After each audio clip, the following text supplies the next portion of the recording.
Ryan, start it. Coach, come on, please. It was You one. can get with the twos or you can get out. How's everything with Cal Arts? It's been a lot between dance and school. And hot chocolate boyfriend.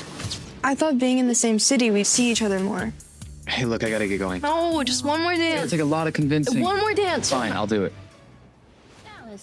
Okay, Sideline 2, Intercepted, is a 2025 sports rom-com that follows a college football star and his dancer girlfriend as fame, distance, and ambition threaten their bond. The first film was such a success. It was shot in Victoria, BC, and started as a Canadian underdog. But after breaking records around the world, it quickly became a global hit, and that's what spawned this sequel. So joining us live this morning for more on the release of Sideline 2, Intercepted, is Toronto born and raised director Justin Wu. Justin, welcome to the show and congratulations on this film being a massive success off the success of the first one. Talk about what it was like. I mean, the first film was your directorial debut. You had done Kim's Convenience, but now coming back to direct the sequel so quickly, it says something about the power of this franchise.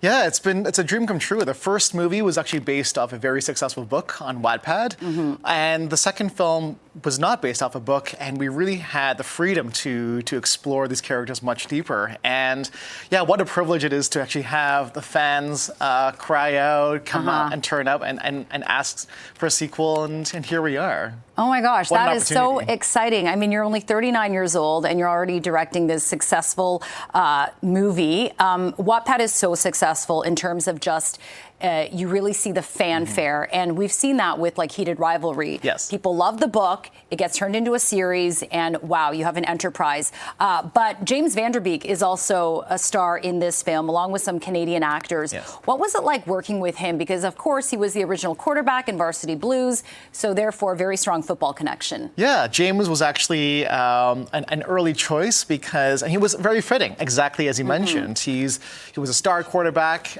in Varsity Blues, and now in this series, he now plays the father of a star quarterback. So he brought a lot of this fatherly mentorship role that was a dream come true for me. Obviously, I also watched Dawson's Creek, and what a legend he is. And so for him to kind of bring the legacy of rom-coms and all that that we grew up with to this film was perfect.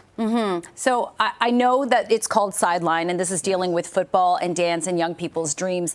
But I want to talk about your story because it's pretty remarkable. Yeah. You're only 39, and you say that the first film was your directorial debut. A lot of people in the creative industry, filmmakers, might feel like they're being sidelined. But how did you get into this? What did you have to do to put your name on the project? And what is your advice to some people who feel like their careers are kind of being put on the sideline? Well, I have to say there's a certain adage in the business, which is show, don't tell. Okay. And I think I did a lot of that in my entire career. So I started out in photography, where I showed my craft and my ability to capture a story in a frame. And then as things developed, when YouTube became a bigger thing, I was dabbling in video production, starting creating little videos, which eventually led to music videos, TV commercials into short films, which I wrote and directed. And then that led to directors training programs, and then Kim's Convenience. And after just around 10 episodes of TV, I decided that it was the right time, and offers were starting to kind of come in. But I think the adage of show, don't tell basically means that always show your best work, present a portfolio. Don't just tell people you can do it, show them you can do it. Wow, I love that. Yeah. You're kind of like a walking resume with everything you put out there online these days. That's right. And we are really seeing a success of Canadian Toronto-based directors. The Golden Globe nominations are out. Domi Shi in animation, also the woman behind K-pop Demon Hunters. So do you think that now is like a ripe time for Toronto talent, not just in front of the screen, but behind it, to gain that global recognition? Because, I mean, this started kind of in Canada, and now this is an international success, Sideline 2. Absolutely. I think that this is the best time. There are people like myself that are based here, happy to be born and raised here and living here, that all are looking forward to actually mentor and usher in the next generation. And I think that there's no better time now when the Toronto market is bustling with Hollywood coming in. Foreign films are also being shot here too. It's a really opportune time for people to break in. And I think that seek out people like ourselves who are so proud of being Canadian and want to help. Yeah, for sure. Okay, so Justin, very quickly, the film has gotten, major success here in, all over the world.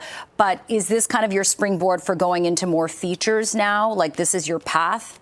Features and more televisions.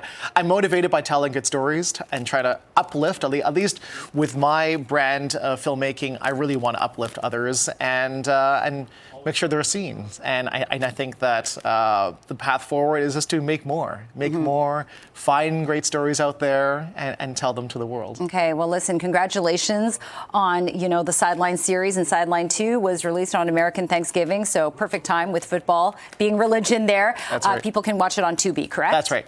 Okay, Justin Wu, thank you so much for joining us, and congratulations. Thank you so much. Appreciate it.